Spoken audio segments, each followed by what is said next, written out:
Assalamu alaikum guys, Dr. Shafa Khan is here on your screen. I hope you're all doing well. In this lecture, I am gonna give away some very important information about math reasoning section of AKU. So I want you all to listen very carefully, pay complete attention, and stay with me till the very end. Okay? Right guys, so basically what resources would you be using for math reasoning and what topics would you be covering, because topics are generally not given in AKU, right? In AKU guidelines, AKU website, you won't find any topics anywhere. So what will you be doing for that? So basically for the topics, if you've seen the past papers, it's well and good. Okay, what I've personally done is I've done some past paper research and tried compiling as many topics as possible which are frequently tested on the past papers. And I'll try giving the list on the screen right over here, okay? Or over here as well.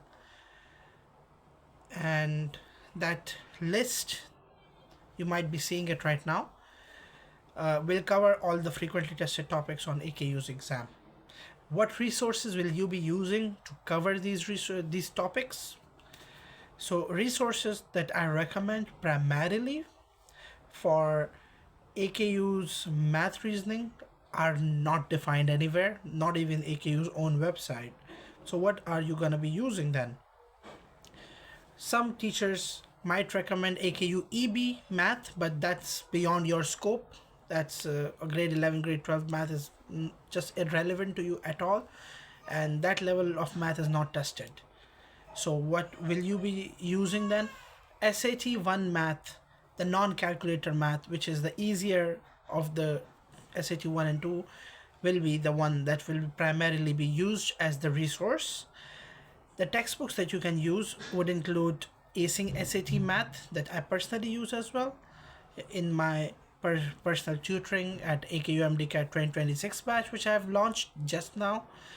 Apart from that, you can use Princeton Review, Kaplan, Barron's, Khan Academy, College Board, all the SAT 1 resources which are out there, and they're all free. You can find the PDFs easily online. You don't even have to pay a penny. So just go online, download the PDF, start off with the working, but just ensure the fact that they are SAT 1 textbooks. Okay, SAT 1 textbooks will help you cover the syllabus.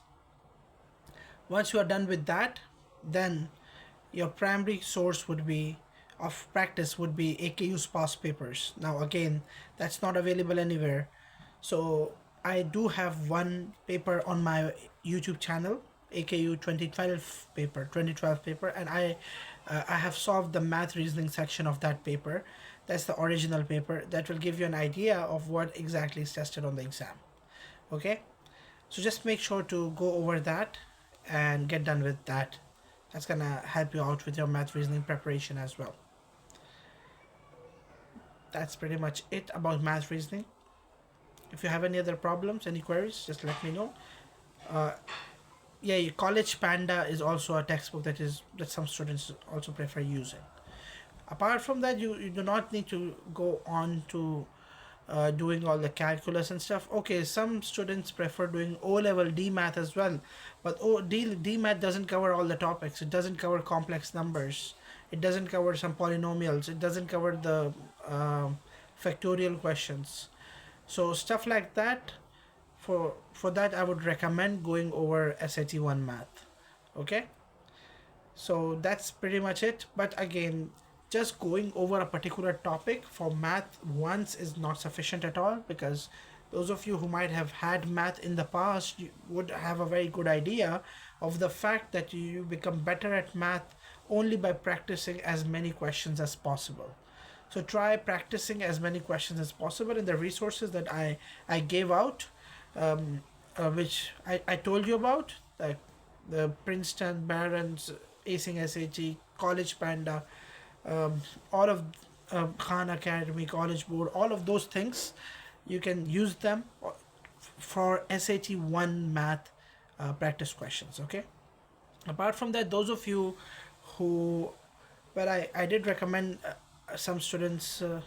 Some students asked me a question that whether we should be preparing ourselves or should be going to an academy, or which academy is good.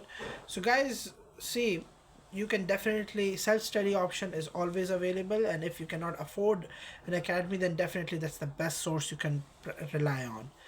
But if you can, just always make sure to have some sort of a mentor, because this exam is the most important exam of your career. If you cannot risk anything over here, so it's always best to have some sort of a mentor, some academy. But remember to research first and then go into the best academy. Well, I personally recommend joining my batch if you are preparing targeting AKU, and if you're targeting MDCAT. So MDCAT, if you're targeting the top notch MDCAT universities, then definitely I'm offering that batch already right now. It's in progress. So just make sure to join in as soon as possible so that you can start off your preparation as soon as possible. To join, just DM me on my Instagram page at SFK Shah Fahad Khan, or you can send me a text message on Facebook or email me. Okay? So hopefully, and in the next video, I'll be providing all the resources from where you can prepare, all the resources of other subjects as well, like chem biophysics, the resources of chem biophysics as well. Okay guys, thank you.